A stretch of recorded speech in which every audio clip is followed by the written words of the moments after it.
orientation session. So I have a few questions for you because you are willing to opt for anthropology. What makes you choose anthropology or makes you zero down upon anthropology as one of the subjects? कि क्या सोच के आपने decide किया कि anthro is the subject for me? There might be certain criteria that you might have followed, some topper's advice, or maybe this optional is doing good. क्यों आप लोगों ने ये सोचा कि anthro मैं लूंगा? Graduation anthro से, very good. I'm seeing the first person with graduation in anthropology, practically. You? Short syllabus plus more dynamic. Short syllabus. Okay.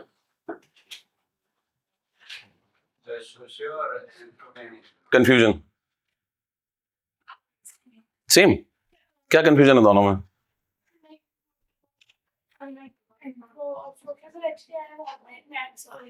Okay. Some of the syllabus coincides well. I got better with maths Okay, you're changing it right now. Have you appeared in any of the mains exam?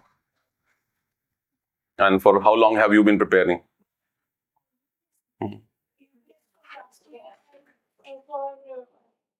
optional from me. Okay, perfect. Now you see, choosing optional in UPSC is a very tricky job. First thing is that we need to be very clear of. Now, generally, is it being displayed online also? Fine, right? Okay, how many of you know me already?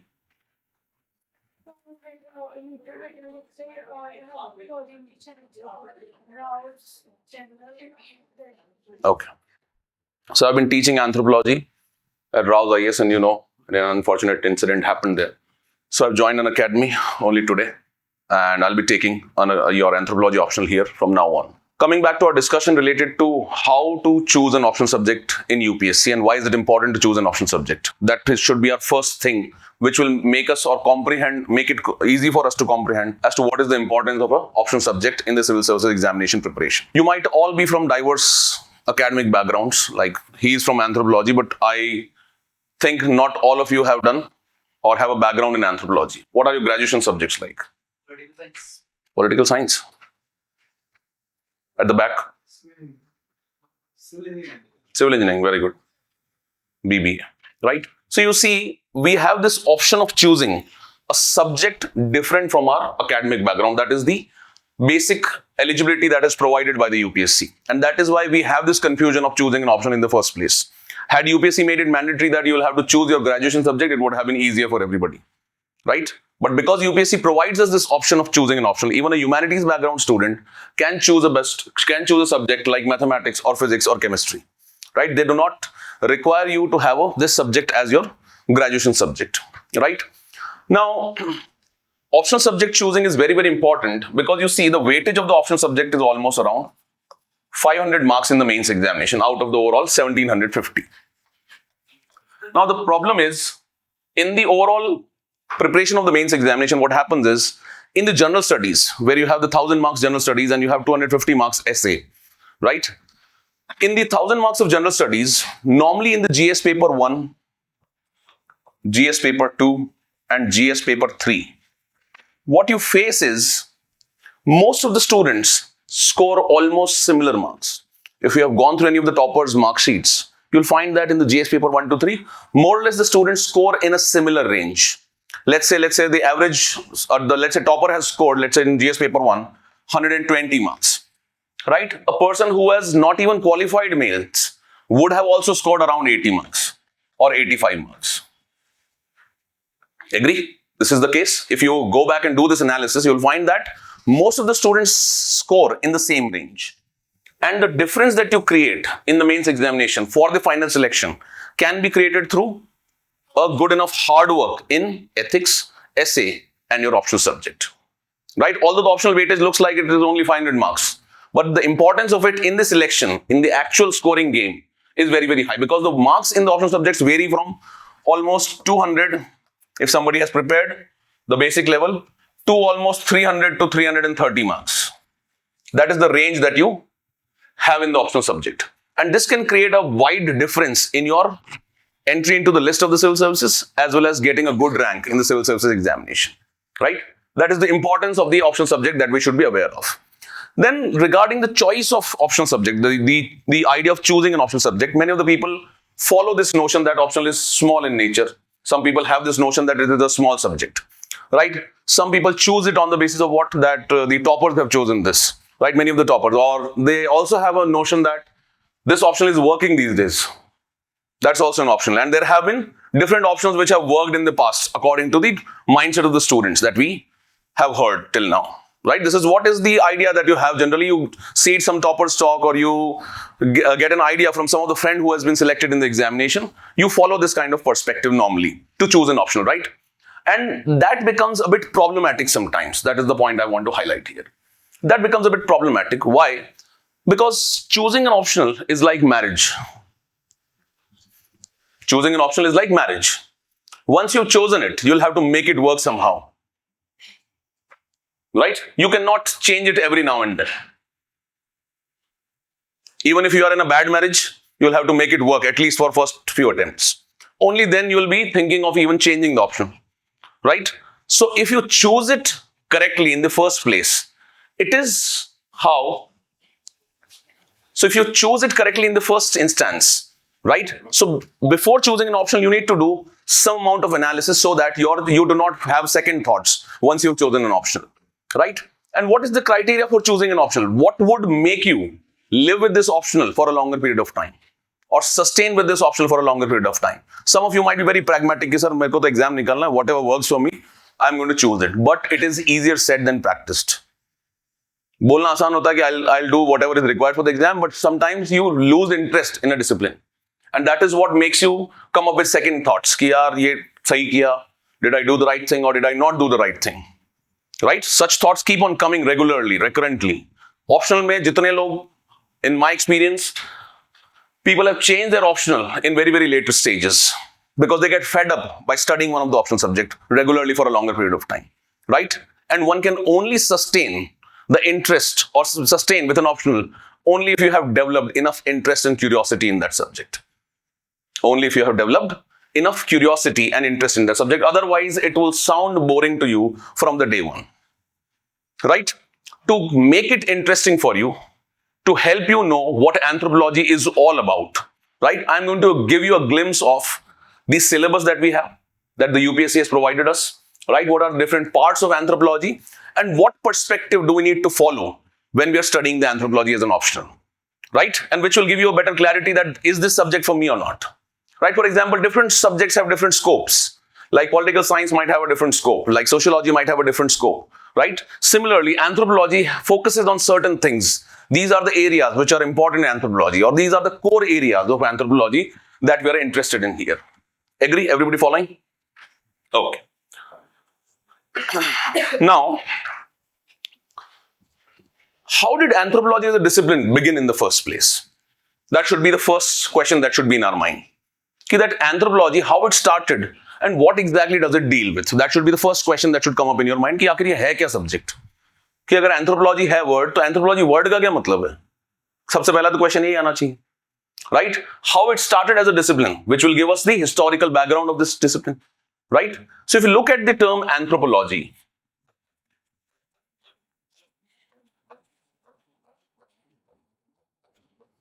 it is composed of two words, which are basically your anthropos and logos. It is anthropos and logos. Anthropos refers to man. Right? Because man was the term that was used to refer to the humanity for a longer period of time. We can also use the term humans. Right? And logos refers to study or to study something scientifically. Or to study something scientifically. Right? So if you look at this idea about anthropology, it simply refers to what? The study of the man. But then which other discipline is not doing this? Study of the man. तो political science man की बनाई हुई चीजों को तो पढ़ रहा है. Sociology man की बनाई चीजों को पढ़ रहा है. So what makes anthropology a distinct discipline? What differentiates it from the sociology as a discipline? What differentiates it from the political science as a discipline? That should be the query in our mind, right? And to understand this nature of anthropology, we can refer to some of the definitions that have been given by some of the thinkers in anthropology. One of the thinkers whose definition makes it easy for us to understand the nature of anthropology is Melville J. Hershkowitz. That's the name of a thinker who is an American anthropologist, Melville J. Hershkowitz. He says that anthropology is simply the study of man and his works. Anthropology is the study of man and his works. That is his definition of anthropology. What exactly does he mean by this? If you try to break it down, this definition refers, see, in any academic discipline for that matter, you always have to refer to the works that have been done in the past. It is unlike general studies that you have studied till now. In general studies, you get a more general overview of it, right? Here, you need to refer to the academic studies that have been conducted in the past. That is an important characteristic of any optional subject, not just anthropology, right? So if you look at this definition, study of man and his works, right? What he is referring to here is man, which is biological creature.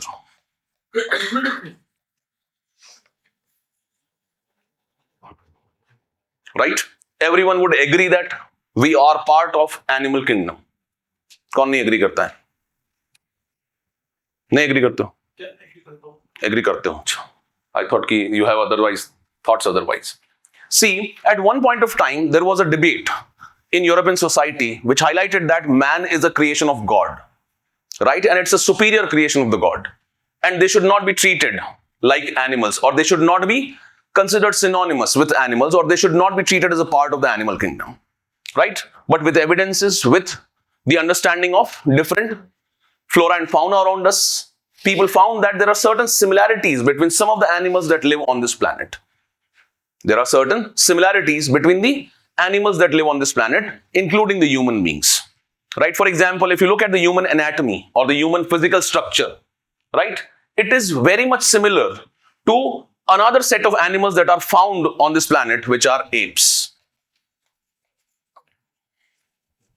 And these apes include your chimpanzee, which is the closest.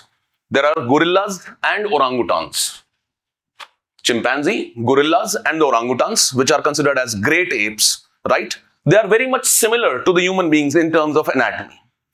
Not just anatomy, even the genetic studies have found out that these are genetically also very much similar to the human beings. For example, we and chimpanzees share almost 98.6% to 99% of the genetic material. It is only the remaining 1% that sets us aside from the chimpanzees, right? Highlighting the fact that we are biologically part of what? We are animal kingdom. We are part of the animal kingdom, right? And we are animal in one way or the other. एक तरह से हम animal ही हैं. Agree? Then you see, on the basis of the analysis that has been done regarding the similarities between the humans and the other species, it has been found that humans belong to a group. What you do is, when you arrange all the flora and the fauna of the planet, right, on the basis of the similarities and the differences into a hierarchical tabular manner, it leads to a thing which is called as taxonomy.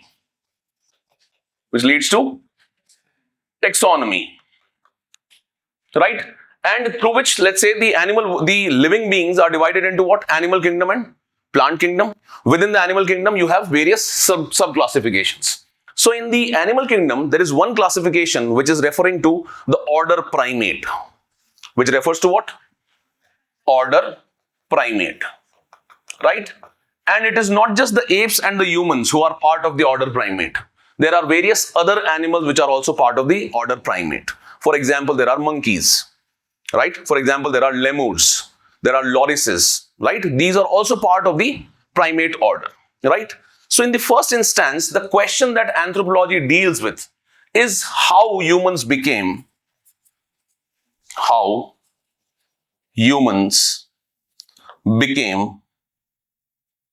the humans that we are today. Humans that we are today. This has been a continuous quest in the academic circles that how did we become the human beings that we look like today? How did we become such a human being, or how did we become such a species? That has been a continuous quest in the minds of the individuals, right? You might be seeing certain similarities. You might be seeing that even dogs have certain kinds of emotions, and you might be discussing these ideas, but it is really difficult for any one of us to answer that who we are as a biological organism on this planet, right?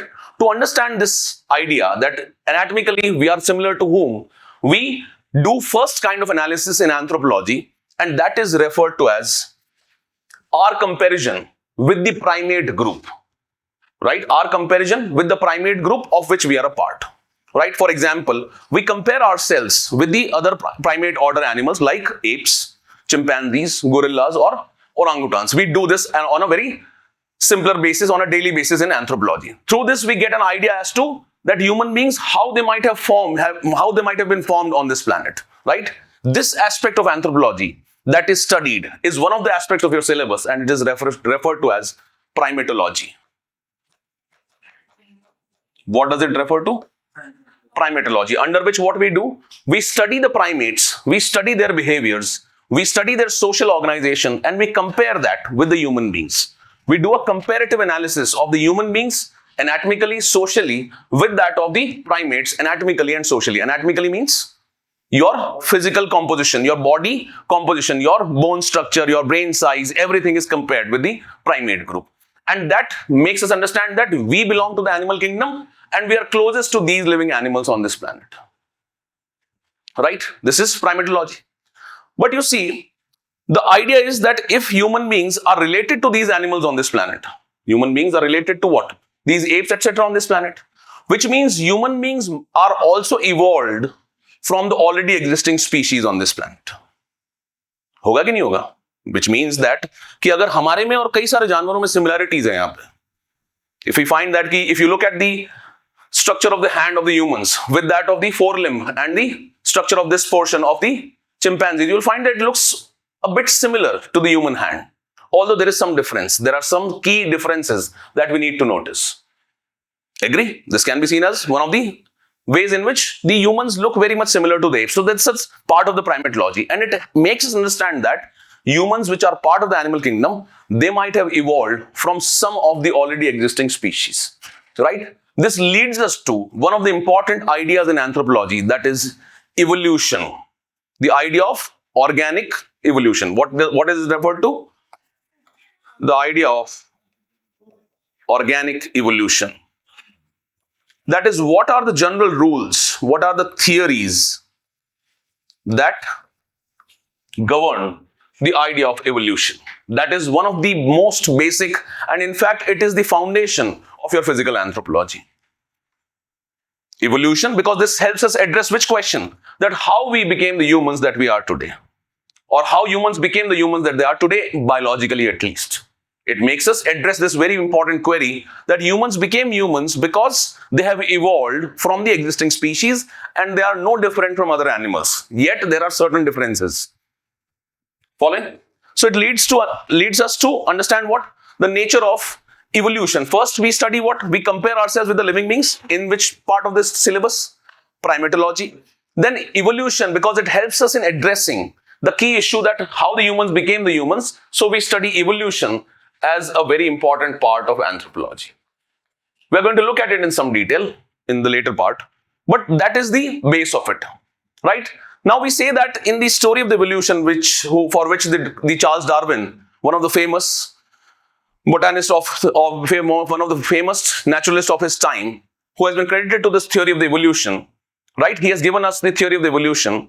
Once a theory is propounded, once a theory like the theory of evolution, which is termed as natural selection also, once it has been propounded, we have to gather certain evidences to prove that this theory is right. We have to gather evidences. If Darwin has said that we have evolved from the already existing species, what is the proof for this? Right? Is there any evidence? We say that the humans have evolved from the already existing species, which means there might be certain species which you can find in the fossil evidence which will make us accept the idea that yes, the human beings were at some point of time like this, and from that they have evolved to the present stage of Homo sapiens. Following? Ho sakta hai? this idea of evidences that you find, right, in the geological strata, in the form of fossils, right, this study is referred to as paleontology. What is it referred to? Paleontology.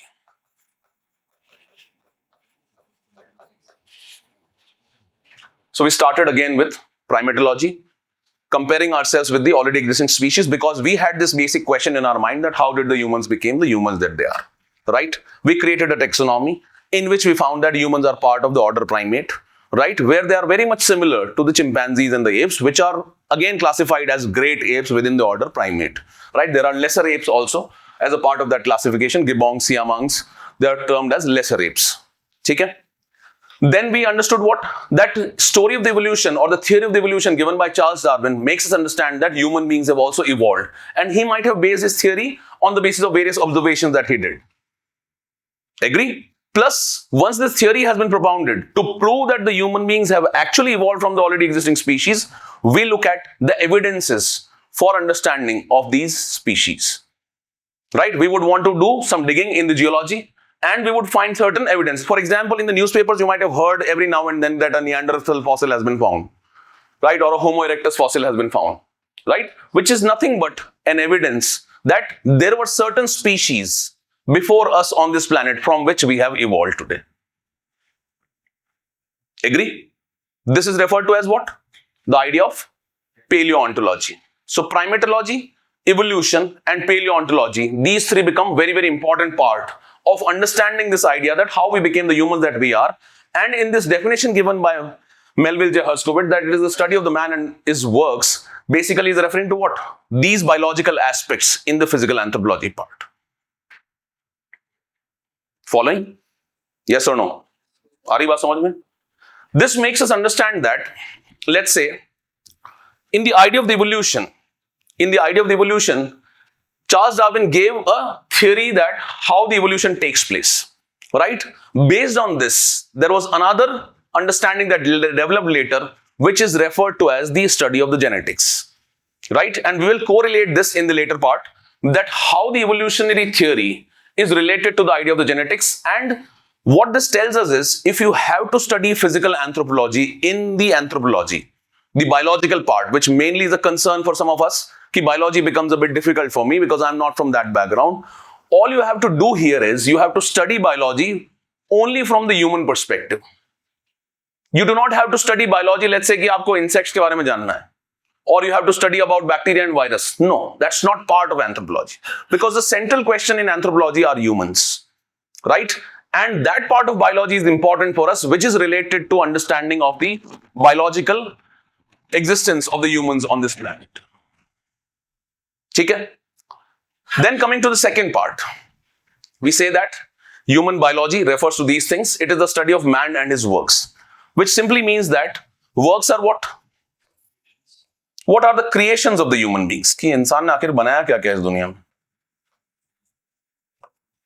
Right? So in this story of the evolution of the human beings, that when the humans evolved on this planet, there were various anatomical changes in the human physiology. इंसान के body के structure में there were so many changes which enabled the humans to create so many things, which is very, very different from other animal species on this planet. For example, I'll give you a simple example, a simple comparison that is done in the anthropology is that the human brain is the biggest as compared to any other animal in terms of its body size or in proportion to its body, right? Which gives it what? Advantage over others. Which gives you what? It gives you an advantage because this increased brain size led to the complexity in the brain structure, led to so many neurological networks and synapses, which led to what? The increased cognitive capability. Which led to increased cognitive capability. One of the feature is the increased brain size, right? Which makes human beings a bit more intelligent, or not just intelligent, rather it helps them to understand their environment better. One of the ideas is this. Another change that happened is that in the human anatomy, humans walk in a very particular style. Human beings walk in a very distinct or unique manner, which is called as bipedalism. कि हम लोग अपने दो पैर पे चलते हैं और बाकी जो एनिमल्स हैं वो जनरली चार पैर पे चलते हैं. They are quadrupedal in their walking style, or in their, the idea of walking is called as locomotion.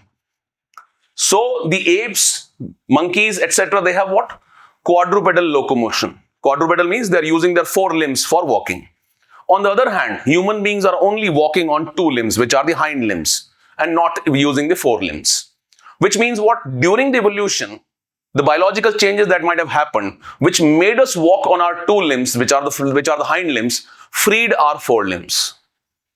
Just imagine, go into that situation that you are transitioning from a quadrupedal animal to a bipedal animal, and your four limbs are being freed. Right? It is further bringing about so many changes in the anatomy. When the four limbs got freed, there was a, let us sit in one of these rows. So when the four limbs got freed, right, there was change in this palm structure of the human beings. It led to a distinct thumb style in the human beings, which is very, very different from the other animals that you see on the planet. Agree? The thumb of the human beings is very, very different as compared to other animals. The thumb of the human beings is termed as opposable thumb. It is termed as opposable thumb. Opposable means उनका ऐसे attached होता है, while the human thumb is free, right? And this thumb is very, very important for humans because it gives you two immense important qualities. It gives you power grip, right? Without thumb, you cannot imagine this kind of grip, right? And it also gives you precision grip. You would have written crudely if you did not have this thumb, right? It gives you two qualities, which are what? Power grip and what? Precision grip, right? Power grip and precision grip. So three things that emerges: brain size increased, led to the increase in cognitive capabilities. Second, humans started to walk bipedally, which led to the freeing up of the four limbs, led to the change in the palm structure, led to the development of what is called as opposable thumb. Right? Another change that happened in the human anatomy during the course of evolution is that humans developed the ability to make sounds, right? Which has been testified by the presence of a bone which is called as hyoid bone in your throat, which is termed as what? Hyoid bone. Hyoid bone बोलते हैं, जिसकी वजह से हम, this hyoid bone is responsible for holding the organ which is required for speaking, which is called as larynx. This hyoid bone developed over a period of time, and everything was happening in last few millions of the years. Right? This gave us an important capability to make sounds and to start speaking and to start making language. Right? All these biological changes. Plus what happened is, if you look at another important feature in the human beings, the human baby, when it is born, it is the most premature animal on this planet. Human baby is the most prematurely born animal on this planet. All other animals, once they are born, within 6 months they are ready for within 6 months they get mature. They grow to their full size, 6 months, 1 year, depending upon different animals. But human babies, they require almost 15 to 16 years to grow into a full-fledged grown-up individual. मानेंगे? Yes or no? ये तो अपन सबने observe किया. We all have observed this idea that the human babies take a lot of time to get mature. जबकि गाय का बच्चा तो 1 साल में रेडी हो जाता है कि नहीं? Even dogs and their offsprings, they become ready within period of 6 months to 1 year, which is not the case in the human beings. Which means there is prolonged childhood dependency in the human beings. There is what? Prolonged childhood dependency in the human beings on their parents. Right? When there is prolonged childhood dependency on the mother especially, because mother is the one who is feeding the child for initial years, 1.5 years or 2 years or so, right? The mother would not be able to do what? Would not be able to do the daily chores, right? It would be difficult for her, although she can do some amount of work, but not necessarily work that is equivalent to a normal functioning individual, right? This required the need of creating certain social groups in the human beings. This created the need of creating social groups in the human beings, which meant what? the mother-child combine was dependent upon the male members of the society, right? And this led to the emergence of this couple forming, which led to eventually the idea of marriage. It's a very gross simplification. It is not that easy, but for you to understand it, we can see it this way. The increased childhood dependency on the mother led to the requirement that she should be protected by the male members so that the offsprings could survive. Otherwise, humans are very weak. They could easily become a prey to any of the animals. Right? Even a dog bite can kill you. Yes or no? Right? Even very, very small animals can kill you. Right? Even insects can kill you. Agree? So for this, they required a lot of protection so that they can get the food resources, etc., and they can survive on this planet, because one of the important biological goals of the human beings or any other species on this planet is the perpetuation of their species. अपने वंश को, अपनी species को आगे बढ़ाना. That is one of the goals. The biological goal, if you ask of anybody who is on this planet, is to perpetuate that species. Right? So all these changes led to what? The social grouping formation. Right? We started speaking language. Right? We had the capability for opposable thumb through which we could have power grip and precision grip. Increased brain size led to the cognitive capability. This led to what? Ultimately, all these changes in the human anatomy provided a unique position to the human beings on this planet, because of which they could alter their environment for the first time. Because of which they could alter, means change their environment for the first time as compared to any other species on this planet. Do you see a dog changing his environment? गर्मी लग रही तो उसने AC चालू कर लिया अपना. होता है क्या? नहीं करता है. Right? If you leave a chimpanzee, take the chimpanzee out of the tropical areas in which they thrive into an Arctic region, can they survive there? And humans, do they adapt to that environment? No, they do not biologically adapt to that, but they alter their environment. वो मकान बना लेते हैं, jacket पहन लेते हैं, टोपी पहन लेते हैं, and through that they survive. Yes or no? So this ability, this biological change that happened in the anatomy of the human beings ultimately provided it an opportunity to alter the environment. Right? And this alteration of the environment led to so many creations on this planet. Right? Which got transmitted through generations. And that has been termed as the idea of culture. What is it called? Culture. And how this culture as a thing, phenomena started? क्या हो गया? AC is very cold. तो अपन तो humans हैं, किसी को बोल के कम करवा लेंगे. Anybody who's sitting at the back, please ask someone to increase the temperature.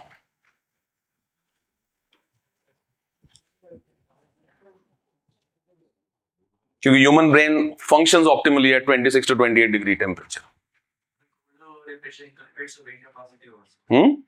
Older temperature, apart from the anorexia part, helps to bring lower temperature. But not, let's say the temperature is like 5 degree or 4 degree, it will. Better in terms of? Brain analysis. No, there's no proof to it. There's no proof to it that the Nordic country people are more intelligent as compared to the humans. They believe the same problem. Perceive? The comparative analysis of different races like we did will show that they have more ability to adapt to different changes around them because they didn't get Adapt to different changes around them. No, it is the other way around. Because they happen to be in the Arctic region. They have adapted to those circumstances. Right? It is the other way around, and that is why they are better fit for their environment. They have some adaptations, but it is not to the extent of any other animal who is adapted in that way. They are not unlike polar bears. Polar bear वहाँ पे बिल्कुल survive कर जाएगा, उसको कोई problem नहीं होगी. Humans, if they are left out, if they are without the culture in that region, they would die. For sure. Right? So coming back to this idea that these anatomical changes led to the development of alteration of the environment, right? It started for the first time. And the evidence at least that we get for this is that the humans first started to alter the stones that were found around themselves. What was found? The stones that were found around themselves, they started to alter them. And they started to use them as tools. They started to use them as what? Tools. Right? Even animals have shown such behavior. For example, chimpanzees or gorillas, they use the tree sticks to bring out termites from the mounds and to eat that termite. So basically what they are using, if there is something that is naturally found, and if you start using for a purpose, it is a tool. Right? This electricity is a tool, this tube light is a tool, this fan is a tool, this pen is a tool, this digital board is a tool. Agree or not? So we are using it for a particular end, right? So even the animals have shown such behavior, but they have not shown such behaviors to the extent to which the complexity that you see in the human beings. Human beings started to alter these stones in a systematic manner first, at a very, very large scale. And that is why the evidence that we get from the geology about these stone tools that were created at that time, it is studied under one of the pillars, which is called as archaeology, right? And the Paleolithic stages of the human evolution, of the Paleolithic cultures that we see, are basically related to this ability of the human beings. Right? These are what? Human creation. These are the works of the human beings. Right? That was just the beginning of the culture. Right? From thereupon, we have reached to this stage where we have created so much complexity in the culture that we are also interested in studying those works. Right? So in this case, if you look at the overall idea about the works of the human beings, we can see that human beings have created so many things कि हमने material things बहुत सारी बना दी, कि हमने pen बना दिया, हमने हेलीकॉप्टर बना दिया, एरोप्लेन बना दिया, वाटर कूलर बना दिया, एसी बना दिया, राइट, एयर प्यूरिफायर तक बना दिया. So we have created so many things. हमने न्यूक्लियर पावर प्लांट बना दिया. We have created so many material things around ourselves, right? But not just the material things. Humans have also created complex thought process, values, ideas, right? That are part of our existence. That are part of our existence. And these ideas help us in surviving on this planet. These ideas help us in surviving on this planet. These material tools that we have created, they help us in surviving on this planet. Right? So all these works that the human beings have done has basically helped the human beings in perpetuating themselves on this planet, in increasing their numbers on this planet, in proliferating their population on this planet. Right? So if you look at the idea of the culture from this perspective, it includes two important things. With all the things that are there on the planet, which are creation of the human beings, can be divided into two parts. One is material aspect of the culture. Second is non-material aspect of the culture. Material aspect of the culture and what? Non-material aspect of the culture. Agree? And human culture is unique in the sense because it is a set of learned ideas. It is a set of learned ideas and behaviors which are characteristic of a particular society. This is how culture has been defined in anthropology. Right? Culture is a set of learned ideas and behaviors which are either characteristic of particular societies or which are acquired by a man as a member of the society. Right? And these ideas help us in surviving throughout for a very long period of time. Right? That is the importance of the culture. For example, I tell you, if you go onto the road today, right, and you find a biker speeding on the road, what is the first instinctive reaction that you have? क्या? अरे बोलो आराम से. कुछ भी तुम्हारे मन में कि सर इसको थप्पड़ मार देना चाहिए. You feel threatened maybe. Right? Many of the animals on this planet have instinctive behavior, which is governed on the basis of the instinct. They would feel threatened and they would act on their instinct. While the human beings, they would act on the basis of their cultural ideas and the behaviors in the past experiences. Because you have been taught since childhood कि जब bike तेज चल रही हो तो road cross नहीं करनी है. ठीक है, अपन लोग इंडिया में थोड़ा ट्राई कर लेते हैं, but in general, this is what is taught. Right? Because this is what is our cultural learning. The culture has taught us this thing. कि we have to behave in a particular manner. Human behavior is governed by the culture. Human behavior is not instinctive in nature. आपको किसी पे कितना भी गुस्सा आ रहा हो कई बार, लेकिन for you to become violent, it takes a lot of time. होता है ना? या कुछ लोग कहते हैं हो कर लेते होंगे तो फिर वो जेल में जाते हैं. Right? So we have created so many ideas and the behaviors which are culturally learned by the human beings. Right? And they are not instinctive. And these things help us in thriving and surviving on this planet. Right? And it includes what? Both material as well as non-material aspect. Non-material aspects can be what? Anything that is intangible, which you cannot touch. Any idea, any norm, any value, any tradition, any custom. It is the non-material aspect of the culture. So in all, it helps us in understanding what? Anthropology is the study of man, which is the biological man, right? Making us inquire about ourselves, that how we became the humans that we are today, right? And also our works in terms of what is the culture that the man has created. Material culture and non-material culture.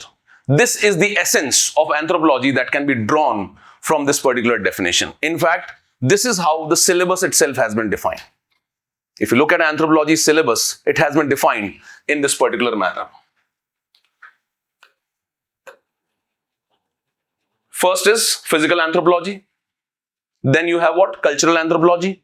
Then you have what? Archaeology and linguistic anthropology, because humans possess this unique capability of speaking the language. That is why we also have one of the sections as linguistic anthropology.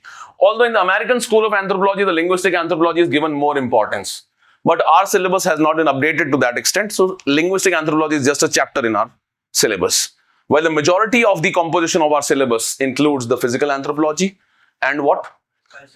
Cultural anthropology. Right? Coming to the physical anthropology part now. Broadly, these are the things that you see. Just a second.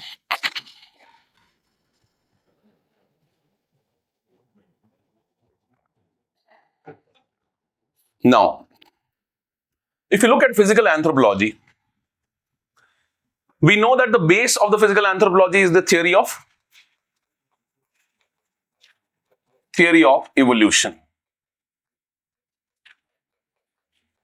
The base of physical anthropology is theory of the evolution. Right? Without understanding this theory of the evolution, you will never be able to understand the physical anthropology. If this is clear to you, majority of the things would be clear to you in the future. Right?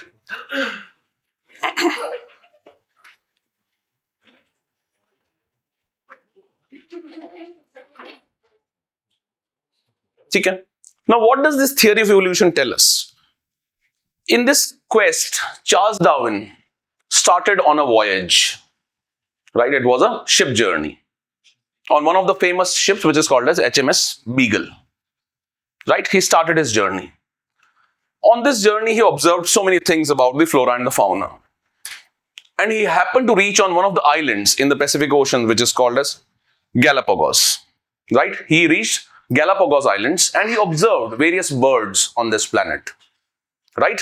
On this planet, he observed which birds? Finches. He observed the finches, and in particular in these finches, he observed the beak structure of these finches. उसने उनकी चोंच को observe किया. Right? He observed the beak structure of these finches. And he found that even on a very small island like Galapagos, in different habitats, these birds have a different beak structure. How to explain this idea? Although all of them belong to what? The same species. Right? Although all of them belong to what? The same species. So this is what Darwin had observed. This is the beak structure of the same bird, that is finches, on the planet in different habitats. Agree? So he found that in some of the cases the beak was very sturdy. In some of the cases it was very weak. Right? How to explain this?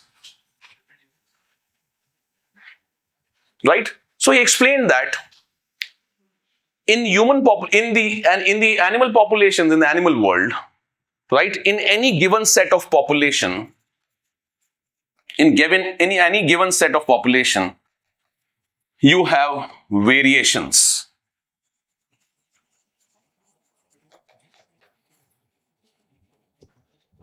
You have variations in any given set of population. You have different variations. For example, in our human population that we see around ourselves, कुछ लोग लंबे होंगे, कुछ लोग छोटे होंगे, कुछ लोग अलग-अलग body shape, size होगा, color अलग होगा. There might be different physical traits, right? These variations he referred to as the traits.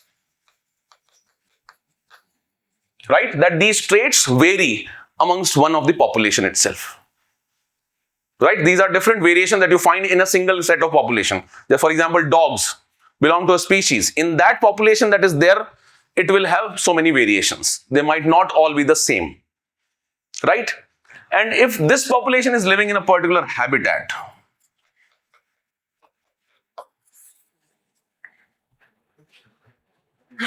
this set of population which has variations and different traits is living in this particular habitat. For example, इस कमरे को एक habitat मान लो और यहाँ पे अपन अलग-अलग तरह के लोग एक साथ रह रहे हैं. Right? If let's say we are bound by this room only, this habitat, and we are known to survive in this habitat only, right? There will be certain traits or variations which would be helpful to us. Helpful in what sense? That they will help us in acquiring food, right? They will help us in survival. Survival in terms of what? Survival till reproductive age.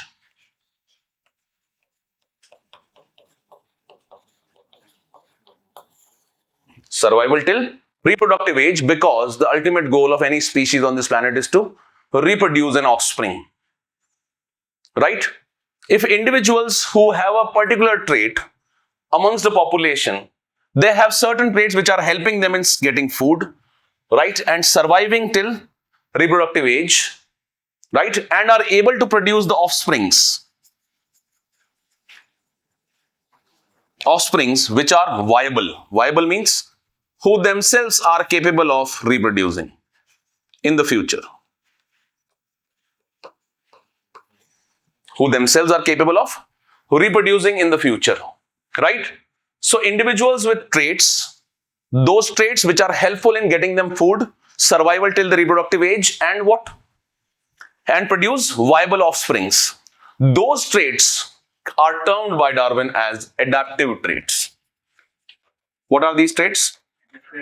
Adaptive traits. Why? Because these are the ones which help you in adapting to a habitat. Right?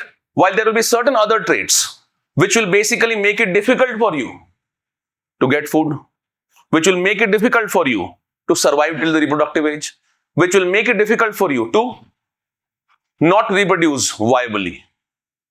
Right? Those traits have been termed as what? Maladaptive traits. कौन से traits हैं?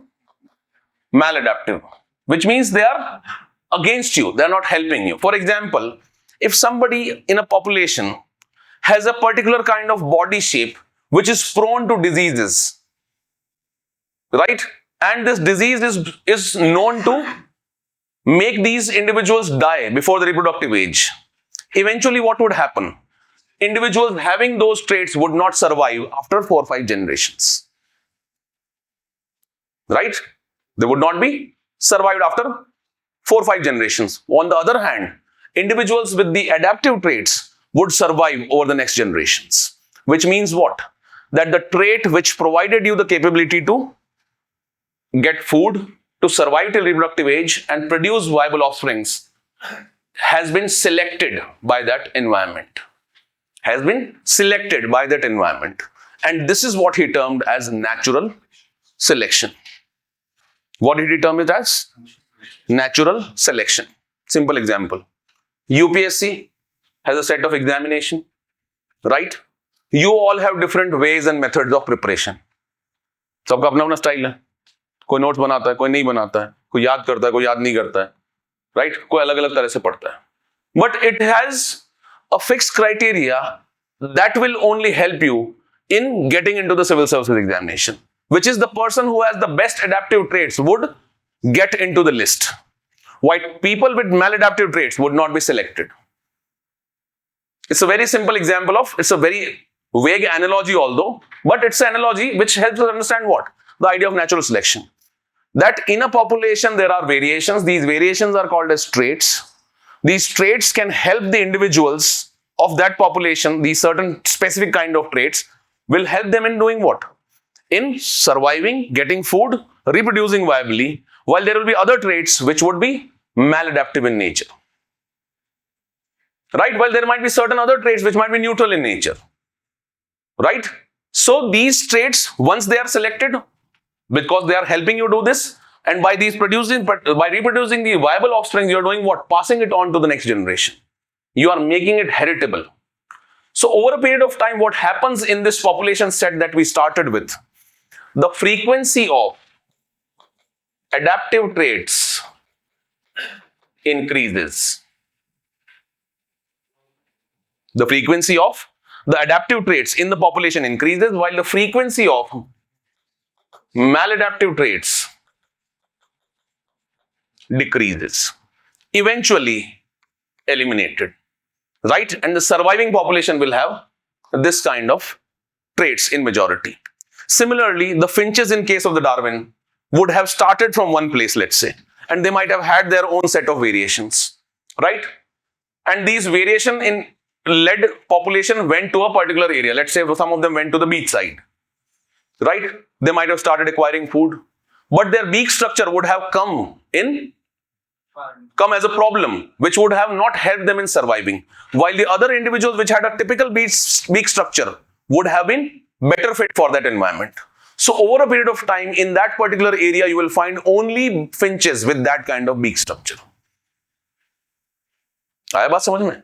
All because why? Because this particular shape of the beak as a trait was selected by the environment. Yes, no. किसी को समझ में नहीं आया? आया? It's a very simple thing to understand, right? So if you look at this idea, this is how it looks like. That in a particular region, in a particular habitat, this beak structure would be an adaptive trait, while a similar beak structure in any other environment might be a maladaptive trait. हो सकता है कि वो survive ही ना करे वहां पे, right? Similarly, the other beak structure would help them in doing this. Now, what happens is over a period of time, over generations, over millions of the years, this finch, because of interbreeding or any kind of phenomena, would develop into a different species altogether, whereby it would be very much distinct from the original group of which it was a part at one point of time. What is meant by this speciation, that the new species has been formed? How do we define a species at a very basic level? Why are we all part of the same species? Common trait of something ancestors together. Next speciation, we talk about humans. Biologically, what would be the definition of it? Or a simple idea? Individuals belonging to the same species have the capability of interbreeding, right? And producing offsprings. They have the capability of interbreeding and producing offsprings. Chimpanzees, they can do the same thing with their species. Humans, who are part of the human species, can do the same thing, right? Which means what? A new species would be born, which would be distinct from the from the original population of which it was a part at one point of time, right? And would not be able to do what? Have viable interbreeding, would not be able to reproduce viable offsprings, right? And that is why it would be a new species altogether, right? This explains the idea that evolution has happened in this fashion. Agree? This is the theory that Darwin gave, right? Which helps us understand that if human beings who are a bit similar to the apes, but are yet different, means at one point of time we might have branched out of the common ancestors from which the chimpanzees are born and from which the humans are born. A common set of population hoga pehle, usme se some people took a different direction and other set of individuals took a different direction and reached what we know as the man, right? और इसमें बहुत सारे branches हुई होंगी, बहुत अलग-अलग direction में लोग निकल गए होंगे, right? And it has led to so much diversity in terms of the species which were ancestral to the human beings, right? These species, like you might have heard the term Homo erectus, Neanderthals.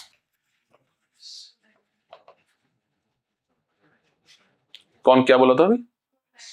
Cro-Magnon man is basically a variant of Homo sapiens only, right? Homo habilis, very good, right?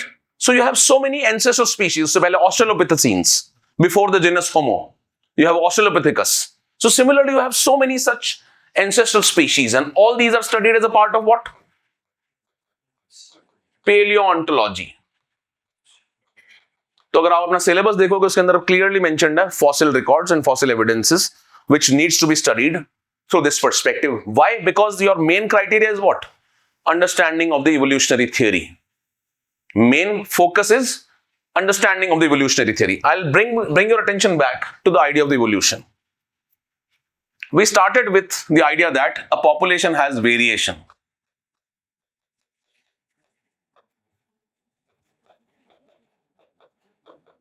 What does a population have? Variation, lives in a particular habitat. The question that came up in the minds of the learned men was, how do these variations come up in the first place? ये variation आई कहाँ से? What is the root cause of variations in any of the living species? Right? And the answer to this was given by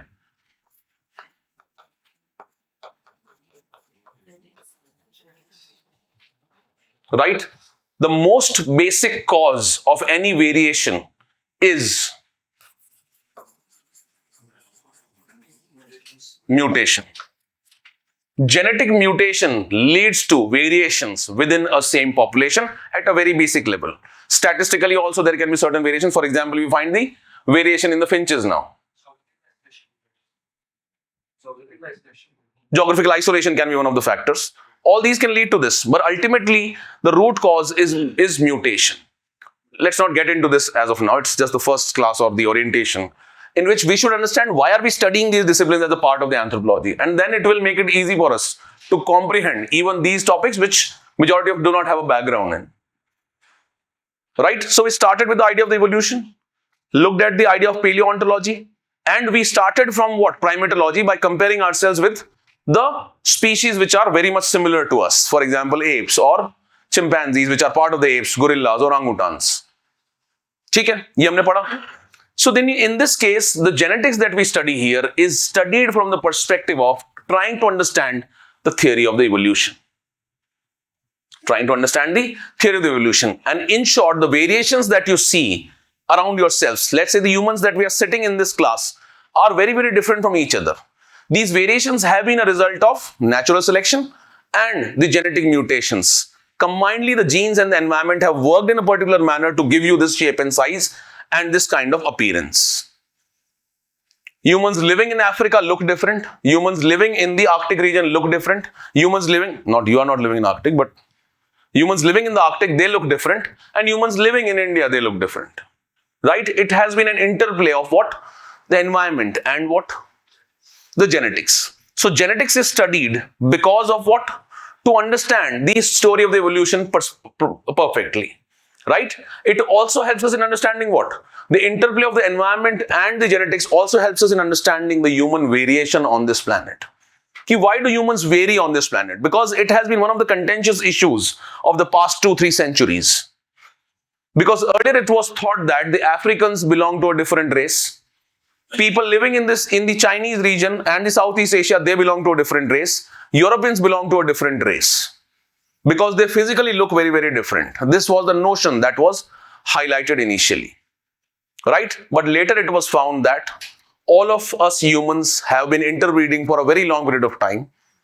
Because of which we have been living in different environments, right, with a typical kind of genetic structure, and the interplay of this has given us these different appearances in different parts of the world. Right? And we still belong to the same species because of the ability to interbreed. Right? So this question led to what? This idea of racism, that certain races are superior while other ones are inferior, was then refuted finally by the understandings of the anthropology later. Initially, it was thought that the races are a reality in the human beings. However, it was disproved later. ठीक है? तो क्या parts हो गए physical anthropology के? Story of the evolution, theory of the evolution first. Second is primatology. Third is paleontology, right? Fourth is genetics, right? And then overlapping between genetics, overlapping between physical and the cultural anthropology is the idea of archaeology, where you want to study what? Paleolithic cultures, the Stone Age cultures, the stone tools that were created by the human beings in this whole story of the evolution. Right? So if you look at it now, this is the syllabus that you have for physical anthropology.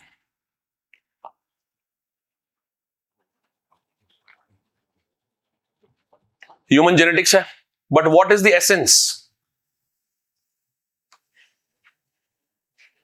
All why? Because we want to understand who we are as a human. कि हम आए कहां से इस दुनिया में? भगवान ने बना दिया एक दिन सुबह उठ के, या स्लो प्रोग्रेशन से जैसे कि बाकी सारे एनिमल्स आए हैं? Yes or no? Agree? Following? Then you have what? Primate studies, past and present. Human genetics, phylogenetic status, characteristic of pre-human fossils. Basically, the fossil evidences like Homo erectus, etc. These are studied as a part of this. Australopithecines, Neanderthals, they are studied as a part of this particular section, right?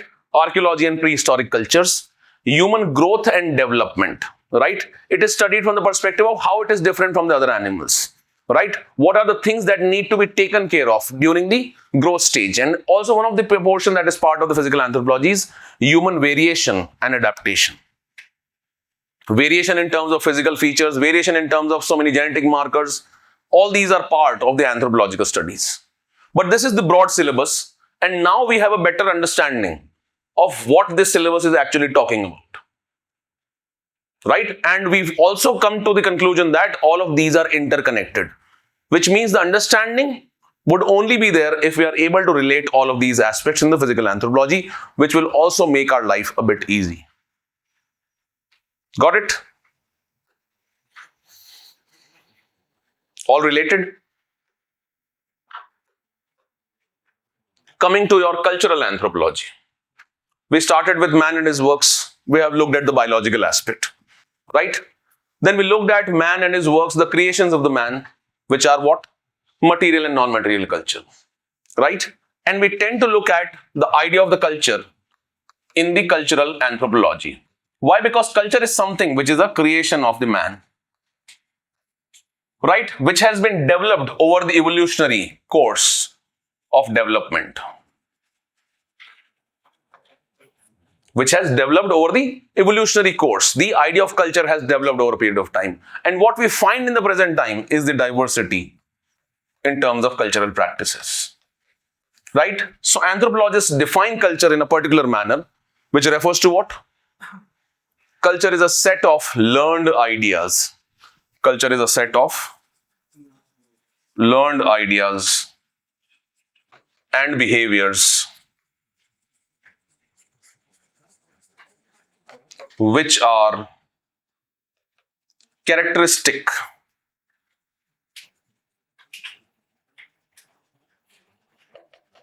of a particular society. Culture is a set of learned ideas and beliefs or behaviors which are characteristic of a particular society. Which means what? Once you are born as a human being, you follow a particular kind of culture because you start learning that once you are born in a particular society. The ideas and the behaviors of that society, you keep on learning continuously. आप लगातार उसको सीखते रहते हो. You keep on imbibing it, you keep on questioning it, and that is how the major features of the cultures come up. Right? So we see that what is our learned behavior कि आपको कैसे पता लगा कि ये चीज जो है AC है. Right? You have learned it. बचपन से आपको दिखाया कि ये AC है, इसको चलाते हैं ठंडा हो जाता है.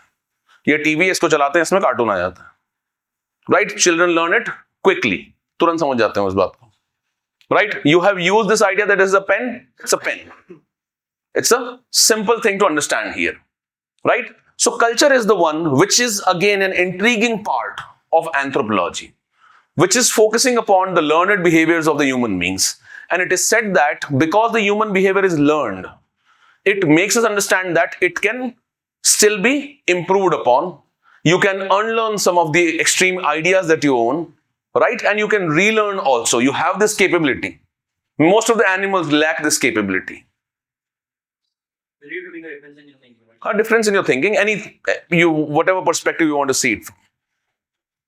Agree? So culture is a set of learned ideas and behaviors which are characteristic of a particular society or which is acquired by the man as a member of the society. Right? Now, if you look at the culture, if you look at the non-material aspects of the culture, these are what your ideas, values, norms, institutions that you see around yourself. And if you look at the syllabus of the cultural anthropology, it focuses upon what? It focuses upon marriage, family, kinship, economic organizations, political organizations, religion. It looks at these aspects which are what? Learned ideas and behaviors. And there is a unique idea behind anthropology and how it began as a discipline. The idea behind anthropology is that what was happening during the 15th and the 14th century, 14th, 15th century, is that the European countries are witnessing Renaissance. Okay? Renaissance led to an idea that man should be the center of discourse. Why? Because earlier, religion was all embarking. Religion was the one thing which was dictating your life. If you have studied world history, you might be knowing this idea, what is referred to as the Renaissance, as a movement. Right? The art became human-centric, not just religion-centric. Sculptures of the human beings began to be made. And people realized the immense potential that the human beings have. Right? For example, your religion would make you believe that you have these and these limitations, which would stop you even from experimenting sometimes. But once this thought process came up in the European society, they started believing in the potential of the human beings. Right? And they did not just believe in the fate and the destiny of the humans. Everything is written. Right? Once they started this, they led to what? They started moving on the age of exploration. Age of exploration shuru ho gaya. They started on the adventurous journeys. For example, Vasco da Gama, Columbus, they started their journeys, went to so many different islands, right? Different countries. They reached via the oceanic route. Agree? This is what happened. This led to another phenomena. All these are the changes that are coming up. It's led to the age of reason. Led to the age of enlightenment. Led to another offshoot which is called as industrialization. Right? And because of which the European society was witnessing widespread changes. European society was witnessing widespread changes because the society was transforming at a very basic level. It was transforming from collectivism and moving towards individualism. It was transforming from the communitarian values towards more individualistic, more rational, objectivity-based values. The value system was changing altogether, right? So to study and make a sense of this change, sociology began as a discipline. Sociology began as a discipline to do what? Study the changes that were being witnessed in the European society. And hence, from that time period, sociology has been termed as the study of one's own culture or one's own society. However, another offshoot of all these events was colonialism.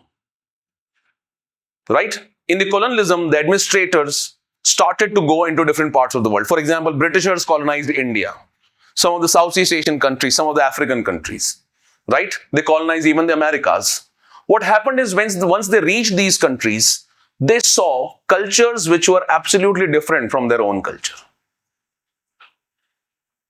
They saw culture which was absolutely different from their own culture. And they did not know what sense to make of this difference between the human cultures. For example, if you are born in a culture and you have not come into contact with so many other drastically different cultures, you would want to believe that your culture is the only thing that is present on this world and you are the best. Right? But once you start seeing and coming into contact with other cultures, you want to make a sense of it. That how did so much diversity come into place in the first place? कि कहीं पे जा रहे हैं वहां polygamy हो रही है, कहीं पे जा रहे हैं वहां polyandry हो रही है. Right? Some people are having different food habits, some people are cannibalistic, some people are having different lifestyles, their way of marrying is different, their way of upbringing is different, everything is different there. Right? What sense to make of it? Right? So they started a systematic study of these other cultures. They started what? A systematic study of the other cultures. While on the other hand, what was sociology doing? The study of their own culture. And hence anthropology as a discipline began as the study of these other cultures, which were different from the Europeans themselves. It started as this, right? And they wanted to make a sense of these other cultures. Initially because they thought that their culture is the best one in the world. They are the highest or the most developed people on this planet. They started viewing these other cultures, which they saw as tribals in Africa, in India, in different parts of the world. They saw them as what? Exotic, as inferior. Right? As exotic cultures, as inferior, as synonymous to the childhood stage of the human development. कि बच्चे हैं, if you look at it from a sociological perspective, from a evolutionary perspective, they have not grown up to the level to which the European society has grown. Right? It was termed as a view which is termed as ethnocentric view, where they started viewing the other cultures through their own cultural lens. Where they started viewing these other cultures through their own cultural lens, and then from then on, the study of the other cultures has become an intrinsic part of anthropology.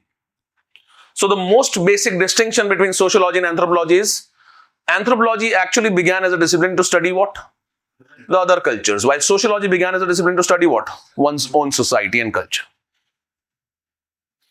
Right? Because the problem is there was so much diversity that was witnessed during this period. Right? And the notion that was there in the Bible at that time, because Europeans were mostly Christians, the notion under the Bible was that this diversity has been created because in one of the stories that are there related to the Bible is that there was a biblical tower that was broken or destructed by God. And it threw pieces into different parts of the world. And this is what has created the human diversity. This is what has created the human diversity. Ye thought tha. Right? This idea was termed as degenerationism. That at one point of time, whole of humanity belonged to the same group. Right? And this destruction of Tower of Babel was seen as synonymous with what? The breaking away of the human populations and were thrown into different directions. Some of them remained civilized, other of them degraded into what they termed as savages. क्या बोला उन्होंने? ये savage बन गए. अब किताब में तो कुछ भी लिख सकते हो. Right? Religious ideas, they are unquestionable. They started believing this. This thought process was termed as degenerationism as an idea. Right? Then the European thinkers, they started seeing it in a different perspective. They started seeing it as what? That at a previous stage, we were also like these tribal people. But we have grown and developed into the so-called civilized stage. Right? And this is a discussion for your other theoretical paradigms in anthropology. But to get a sense of it, it started as what? The study of the other cultures. Right? And because culture is a set of learned ideas and behaviors which are characteristic of a particular society, you see so many ideas in terms of the culture. You see certain activities which are repeated time and again, leads to the understanding of what is called as the institutions like marriage, family, kinship, so your economic organization, political organizations and religion. That becomes a clear-cut part of your syllabus. If you look at this,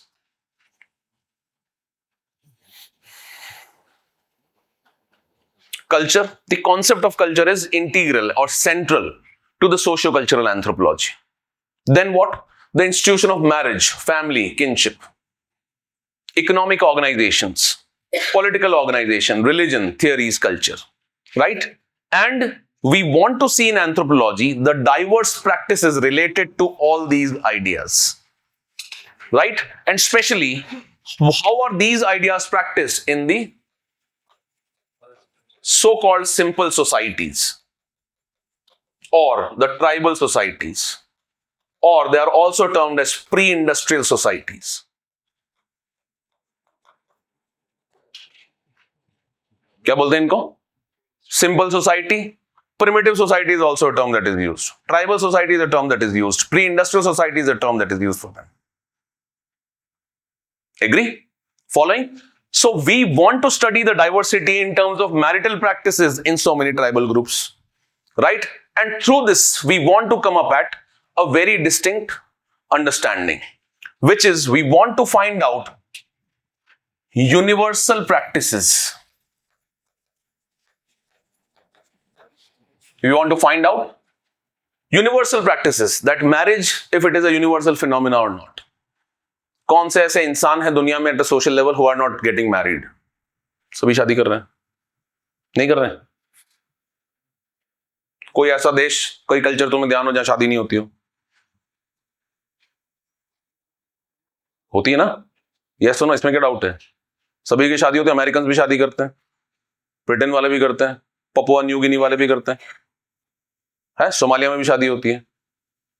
Yes or no? So the universal idea is that marriage is a universal institution, right? It can be found across societies. The basic idea of marriage would be found across the societies. However, it will not be the same everywhere. It is going to have certain differences. So we are interested in anthropology, especially under these topics, in finding the universals, the broad outlines, as well as what? The differences or variations as such, right? This is the basic essence that we need to go through in the topics in cultural anthropology. For example, marriage, let's take an example. कि हमको marriage समझना है. Right? Before this, let's just see the characteristics of the culture. It is a way of organizing, or it is made up of learned behaviors. It is a way that humans organize their world. We have already talked about it, that we symbolize the world around ourselves to make it easy for us to comprehend. Right? ताकि हमारा communication भी improve हो जाए. Then it's a shared system of norms and values, and it is the way through which human beings adapt to the world. We are aware of some of these ideas. Right? If you look at marriage as an institution, the first question that comes up in marriage as an institution is, why is marriage nearly universal? Why is it found in the human beings? Why is marriage universal in nature? Right? That is one of the intriguing questions as a part of the marriage as an institution. Then there are certain rules in any of the society related to the marriage. There are certain rules in a society related to the marriage, and which decides whom you cannot marry, whom should one marry, and how many should one marry. Right? Whom you cannot marry can be seen through taboos. For example, one of the taboo that is universal across societies is the incest taboo. क्या है? Incest taboo. Incest taboo means it is not allowed to marry closely related individuals. It is, you are not allowed to marry your closely related individuals. For example, a father cannot marry his daughter, or a brother cannot marry his sister. It is a taboo in almost all the societies except for a few. Right? And at a single nuclear family level, it is absolute taboo. Agree? Then we come to whom should one marry? किससे शादी करनी है? There are certain rules governing this. For example, in India's case, we are a caste-based society. So one of the rules that we follow here is caste-based endogamy. Caste endogamy, that is, you are allowed to marry within your caste only. You are allowed to marry the individuals belonging to your caste only. You cannot marry outside your caste. This is a general rule. Although it is starting to break, but at a general level, still it is followed as an idea. Right? Caste endogamy is one of the rules. Then what? Whom should one marry can also be seen that in certain societies, there are certain preferential rules of marriage. That there is a preferred partner in this particular society. For example, some societies say that your first preference in marrying should be your cousins. Your first preference of choosing a partner should be your cousins. Right? These cousins can be your parallel cousins or your cross cousins. Parallel cousin means दो भाई हैं, उनके बच्चे हैं, वो आपस में शादी कर लें. Parallel cousins. Right? और एक भाई और एक बहन है, उनके बच्चे हैं, वो आपस में शादी करना चाहते हैं. These are cross cousins. Wherein the parents of the generation, the parents have to be belonging to different genders. Right? So parallel cousin and cross cousin marriages. In certain societies, what happens in case of the death of one of the partners? What is the rule governing that? So by understanding the different types of marriages, we try to understand the universals and the variations in the institution of marriage. For example, If let's say the husband dies, right? Some of the societies mandate that if a husband dies, the woman who is surviving after the death of the husband would marry the deceased husband's brother. देवर से शादी करेगी, right? Such marriages are termed as levirate marriages. Liver means brother, so you are married to the brother of the deceased husband. It is levirate marriage. On the other hand, if let's say the wife of an individual dies, right? In such cases, some of the societies mandate that the surviving husband now will have to marry the deceased wife's sister, because soror as a word refers to sister, right? In America, you have sorority houses, etc., right? So such kind of marriages are termed as what? Sororate marriages, levirate marriages and sororate marriages. So if you see the overall idea of rules of marriage, this is how they are explained.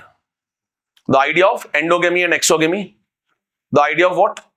Parallel cousin marriages, cross cousin marriages, levirate, sororate, uncle-niece marriages are also prevalent in some of the society. This is just a glimpse of how we study the marriage rules. Types of marriages, कि एक से ज्यादा से part शादी कर सकते हो, कितने number of individuals से शादी करोगे, right? One is monogamy. One is monogamy. Even in monogamy, there are two parts. Serial monogamy. What is serial monogamy? That at one point of time in your lifetime, you will be only married to one partner. एक partner और मर गया, तो दूसरी शादी कर लोगे. Serial. You got divorced, you marry only to one individual. So at one point of time, you are married to only one individual. It is called as what? Serial. Especially prevalent in societies where divorce is more prevalent. While in India's case, where the divorce is a difficult thing to look at, number one, right? And you are married for 7 janam. It's a sacrament. It's a sanskar. अब क्या गर्मी लगने लग गई? अच्छा अभी भी ठंडा लग रहा है? Okay. So in certain other societies, they do not. In Indian society, they do not allow you to marry after you are married once. That is why you might have seen a debate related to widow remarriages during the Indian nationalist movement, right? Where Keshav Chandra Sen and all these people, Ishwar Chandra Vidyasagar, they worked for widow remarriage because it is traditionally prohibited in the Indian society. But in such cases, you term it as what?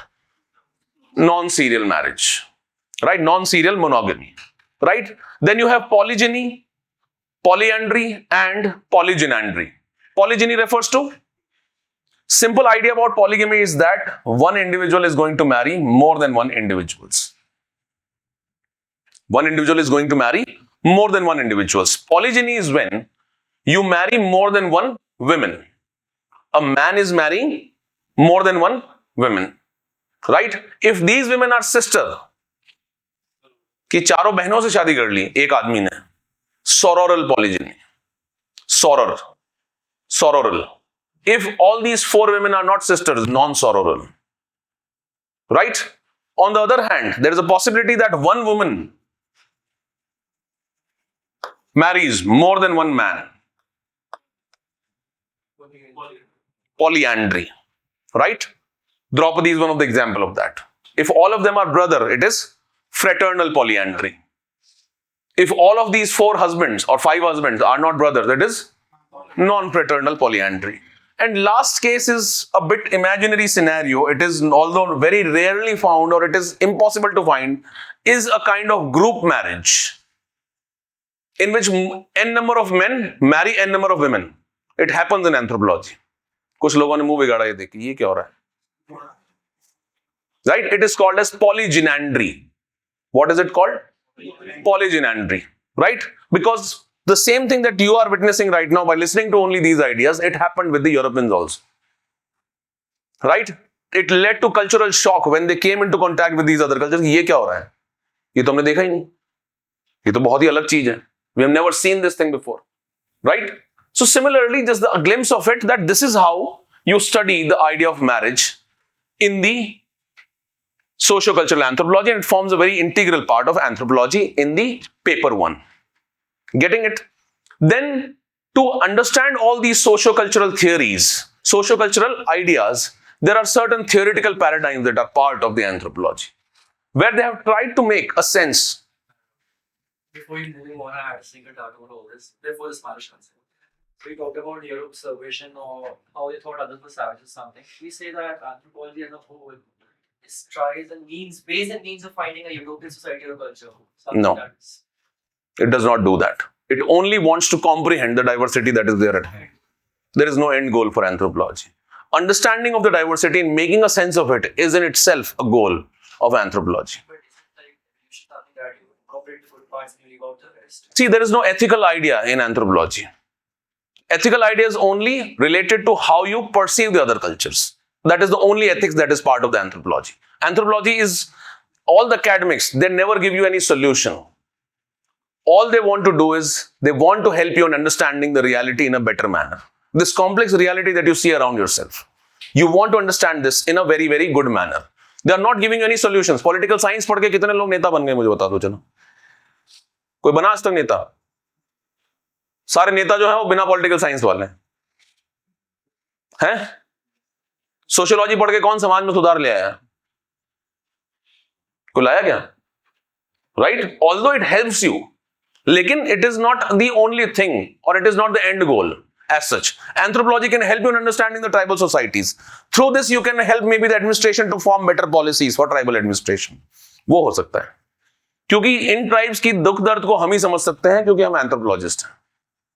उसको बाकी कोई और लोग नहीं समझ सकते क्योंकि हमेशा they see them from a particular lens कि ये बैकवर्ड है, तो इनको विकास की जरूरत है. उनसे पूछो तो सही जरा कि उनको डेवलपमेंट चाहिए कि नहीं चाहिए. किसी ने पूछा ही नहीं, उनको जबरदस्ती विकास दिए जा रहे हैं. वो परेशान हो गए, ओवरडोज हो गया है कि नहीं. जरा और सेंटिनली से तुम मिलने जाते हो रोज कि हम बहुत सा फोटो कैमरा लेके आपका फोटो खींचेंगे, फिर वो मर्डर करता है. करता नहीं करता है? फॉरेनर को मार दिया था अंडमान आइलैंड्स में. होता ही नहीं होता है. This is what happens, right? Because you go with your own notion कि भाई मुझे सब पता है, मैं बहुत बुद्धिमानी हूं क्योंकि मैं बहुत एक डेवलप्ड कल्चर का आदमी हूं, तुम बेचारे गरीब लोग बैकवर्ड हो. Right? This notion is problematic in orientation. This notion itself is problematic in orientation and anthropology does away with this. Initially, anthropology was also suffering from this kind of a notion, which is termed as ethnocentrism. Right? It was replaced by another concept which is called as what? Cultural relativism. उसका क्या मतलब है?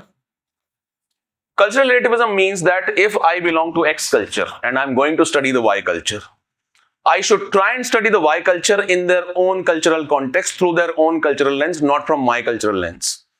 मेरे यहाँ पे monogamy होती है, वहां गया मैंने पॉलीएंड्री देख ली, अब मुझे समझ ही नहीं आ रहा इसका क्या करूं. Right? I am treating it as an inferior way of marrying. Right? I am treating it as an immoral way of marrying. Agree or not? कि ये तो सही नहीं है, गलत है साहब, ये मैं जजमेंट पास कर रहा हूं. It is ethnocentric. While on the other hand, if I try to understand that why did polyandry begin in the first place in these tribes, it would make better sense, right? What they feel about the polyandry as a marital practice, right? What is their explanation? This can be a better way. It is what is called as cultural relativism. Cultural relativism, that you try to study the other cultures in their own context based on their own rationale, which is distinct from the rationale of the observer or the person who is trying to study these other cultures and trying to make a sense of these other cultures. Got it? So this is one of the ideas, and in this we have developed so many theoretical paradigms in anthropology to understand these other societies. कि इस culture को अपन ने पढ़ा, we did a field work in that, we tried to study and understand that culture. What sense to make out of this culture? Right? What theory can be built? What generalization can we come up with related to this? For example, initially I'll just give you a glimpse of how the theories work. One of the first and the early theories in anthropology is classical evolutionism. This evolutionism is not organic evolution, it is social evolutionism or cultural evolutionism. Right? What is the early theory? Classical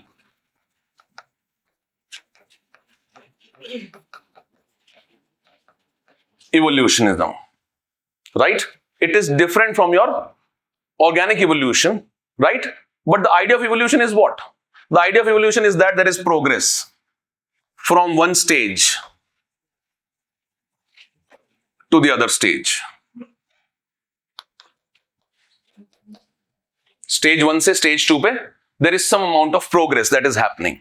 That you are moving from one stage into the second stage. This is the idea related to what? evolution. Evolution necessarily incorporates the idea of progress. What the Europeans understood by looking at these other cultures is that they said that if you look at these other cultures, which are basically sometimes the tribes, which are also sometimes they term them as primitive societies, simpler societies, they said that all of the humanity passes through these universal stages of cultural development. Any culture on the planet passes through these three stages of cultural evolution, which they refer to as first savagery, to barbarism, to ultimately what they termed as civilization. To ultimately what they termed as civilization. From savagery to barbarism to civilization. And they said that civilization is synonymous with Europe's cultural development. Civilization is synonymous with what? The Europe's cultural stage. That the Europeans who of today, who have reached the highest level of civilization, were at one point of time themselves savages. Right? From thereupon they have evolved into this. That is why they are seen as what? Civilized. While on the other hand, certain other cultures are stuck in the early stages of the cultural evolution. The tribes of today that you see are still stuck here. Or maybe they have just moved on to this stage and are yet to achieve this ultimate stage. Right? So they explained the human diversity in terms of culture on the basis of this. Right? Where certain cultures are primitive. Why? Because they have not evolved socially, according to them. While we Europeans, on the other hand, have evolved considerably as compared to others. Right? So, to make a sense of the diversity, to make a sense of these other cultures that they encountered, the anthropologists gave this theory. Right? But this theory is not a foolproof theory. Always the theoretical paradigms have been questioned and have been succeeded by later, new and better paradigms. Agree? So, just giving you a glimpse that how the theories work per se here. Right? This is one of the ideas of the theory is classical evolutionism. Then you have so many schools, diffusionism, structure functionalism, symbolic anthropology, interpretive anthropology, cognitive anthropology, postmodernism and things like that. Right? This is about your paper 1. Coming to the paper 2. Many of the things are reflections of the paper 1 into the paper 2.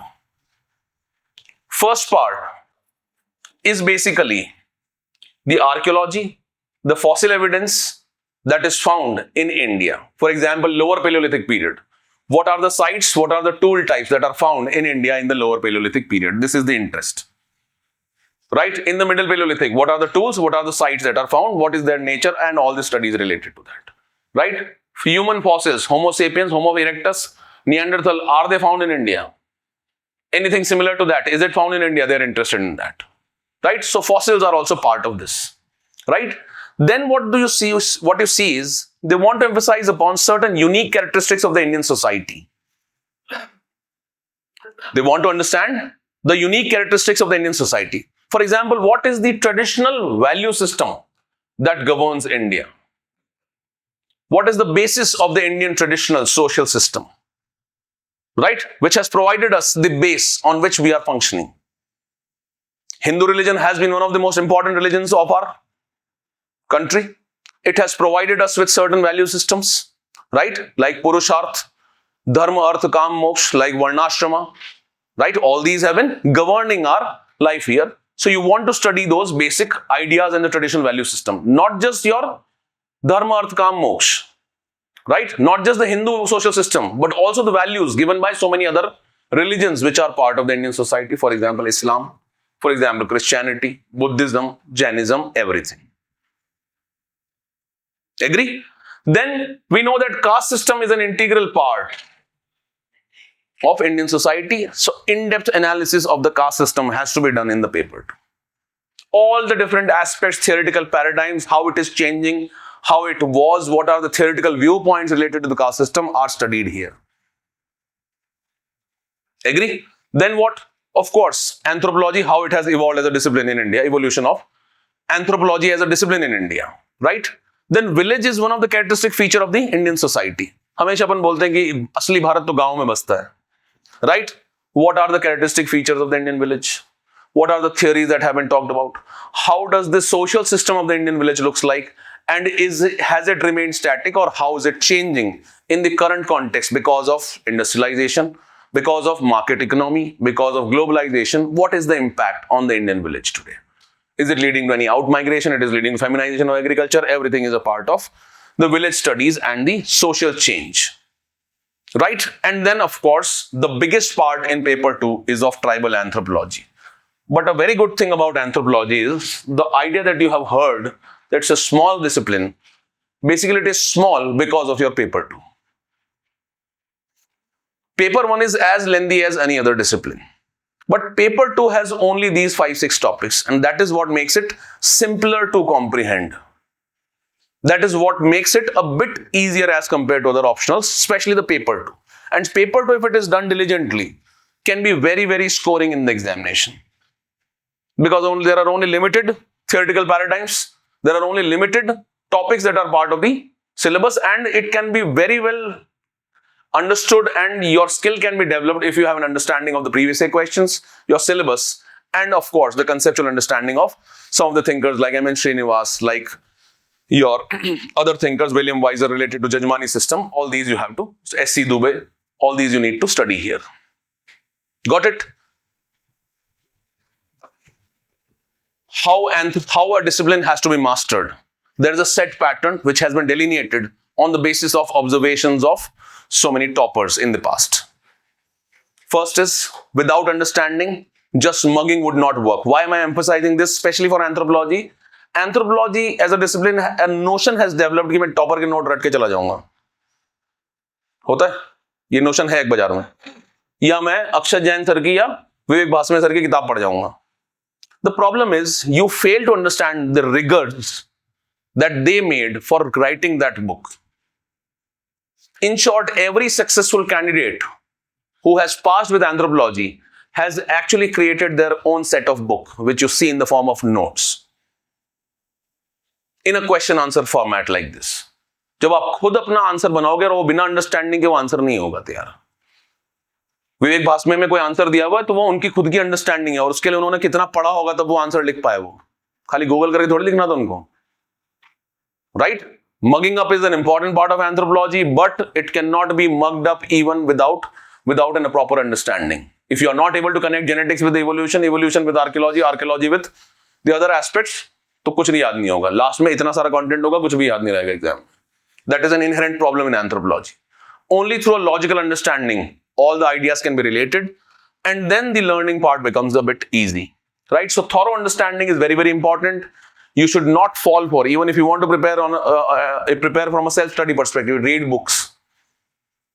Don't look for shortcuts. Optional subject में चाहे anthropology का कोई भी optional हो, there are no shortcuts. It requires a lot of time. In fact, sometimes it requires more times as compared to the general studies to master it, to get 300 marks. खाली करने के लिए थोड़ी करना है. करने के लिए तो कुछ भी कर लो फिर तो ठीक है. Right? But if you actually feel or want to crack the examination, this is how you do it. Right? Then what? Of course, you need exam-oriented notes. Plus, you do the previous year questions answer writing. On the basis of that, you will yourself understand the anticipated questions that can be asked in the future. Right? And of course, regular test taking becomes an integral part of it. ठीक है? Why anthropology? Why anthropology में इसलिए नहीं बोलूंगा कि topper लेते हैं. Why anthropology में इसलिए नहीं बोलूंगा कि ये छोटा सब्जेक्ट है. But some of the key features that emerge. One is, it is objective and conceptual in nature. For example, you understood the concept of the evolution. Once you understood it, ठीक है, it can be applied into different contexts. Then questions, the nature of the questions have been a bit straightforward. Few questions come up every now and then. Every year, few questions are a bit subjective in nature. But in general, the orientation has been of asking pretty straightforward questions. So even today, and it is going to be followed. For example, in some of the other disciplines, sometimes people feel that the questions are a bit abstract, which are not very easy to comprehend. But here, that is not the case, right? Then it provides you ample opportunity to make flowcharts, diagrams. Even in topics like sociocultural anthropology, you have enough scope of making diagrams because you explain the ideas of literate marriages, sororate marriages through the diagrams, which is a specific way that is provided in the syllabus itself. वैसे पढ़ना होता है. When we study, we'll get to know this. For example, the simple idea of Marriage is explained through this way. और इनके बच्चे ऐसे.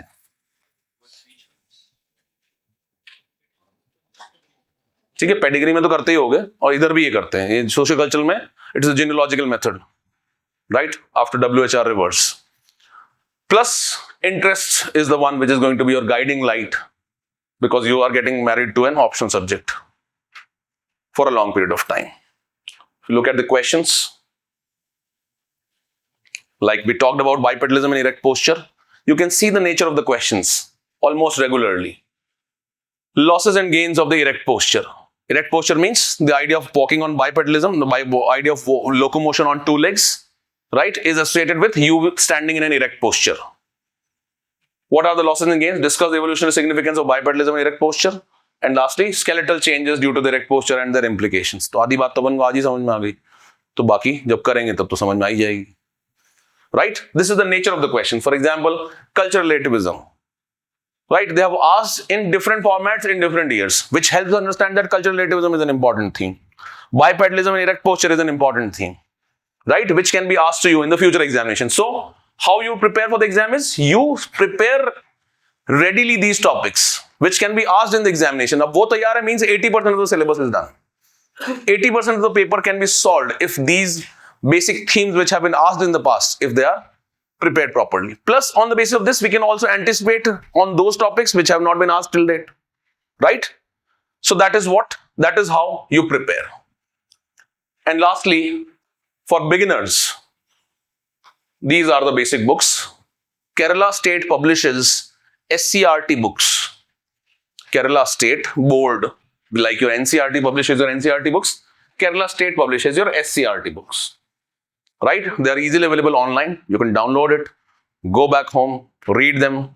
11th and 12th standard, very lucidly written. They will give you more understanding of what anthropology is all about. Right? This is it from my side. If you have any questions, queries, please feel free to ask me. Especially related to the choice of the idea of choosing the optional anthropology. Content-wise, we'll study once you become part of the course. No doubt. Sir, will it help in any of our GS? Very good question. I failed to address that. The paper 2 that you study here, right? And to some extent, the paper 1, the socio-cultural part, it helps you in society section.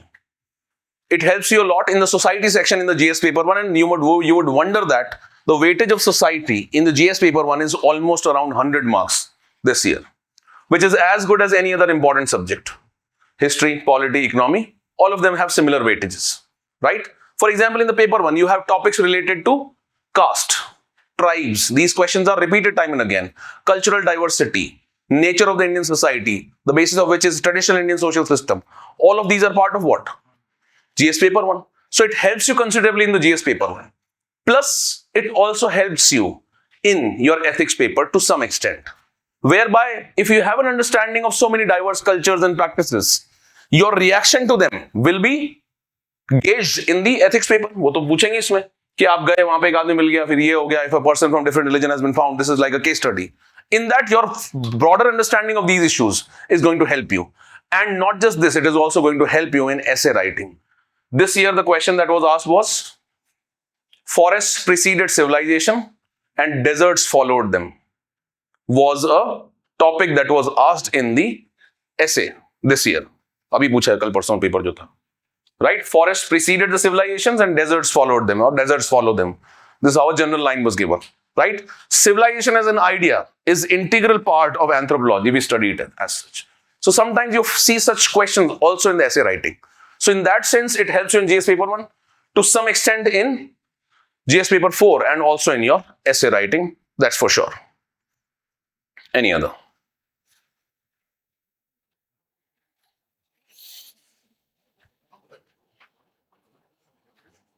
सब doubt clear हो गया?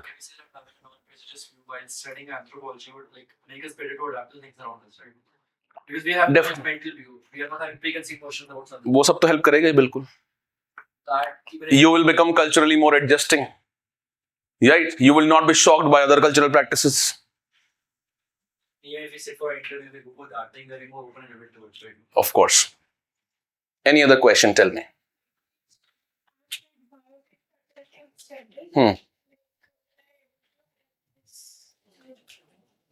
यही तो मैं समझा रहा था शुरू से कि नॉन बायो बैकग्राउंड वालों के लिए भी इतना मुश्किल नहीं है if it is studied in the right context. Right, for example when you come for UPSC preparation, many of the subjects you never studied before. कई लोगों ने इकोनॉमिक्स नहीं पढ़ा होता है, कई लोगों ने हिस्ट्री नहीं देखी होती आज तक, पढ़ी होगी स्कूल टाइम में पर याद ही नहीं होती, कुछ आइडिया नहीं होता है.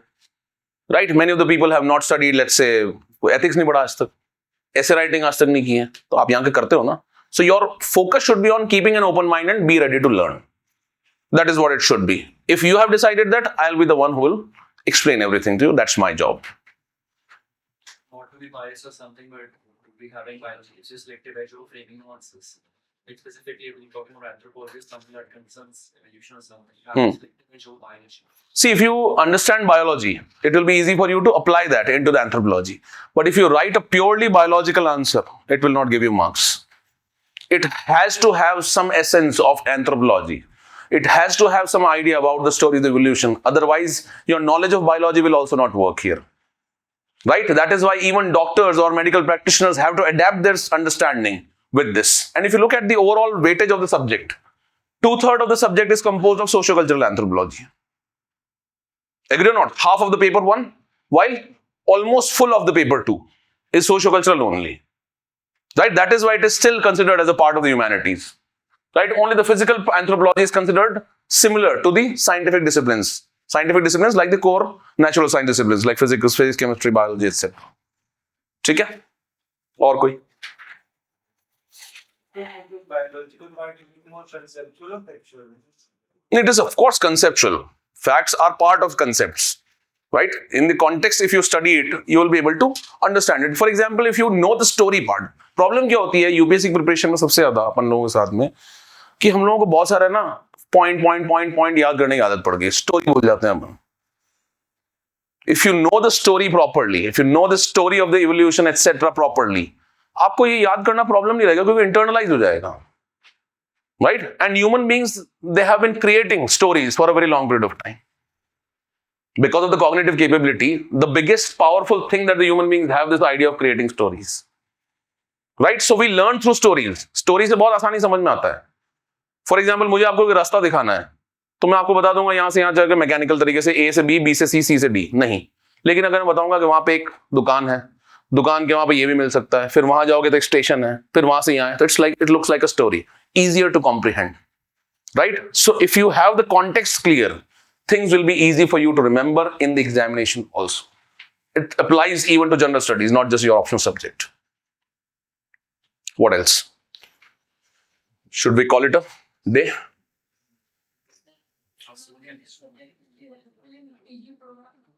Which subject? In PG program. In what sense of PG program? You want to do MA, etc. Of course, if it's a part of MA course everywhere, it will help you, no doubt. Right? It is still graduation and master's level that you are required to study in your civil services preparation. Right? So in that sense, it can help you, no doubt. नहीं, ये तो बस खाली शुरुआत है. How to start लिखा है.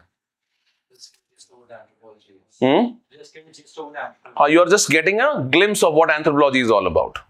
If somebody wants to begin कि शुरुआत करनी है तो केरला से पढ़ेंगे. बाकी there are certain books which I'll eventually let you know what else needs to be done, how it has to be studied, and I'll be dictating notes to you in the class after explaining these things in a conceptual manner. Right? In some cases, I'll also be giving you handouts after discussions, which we will discuss in the class.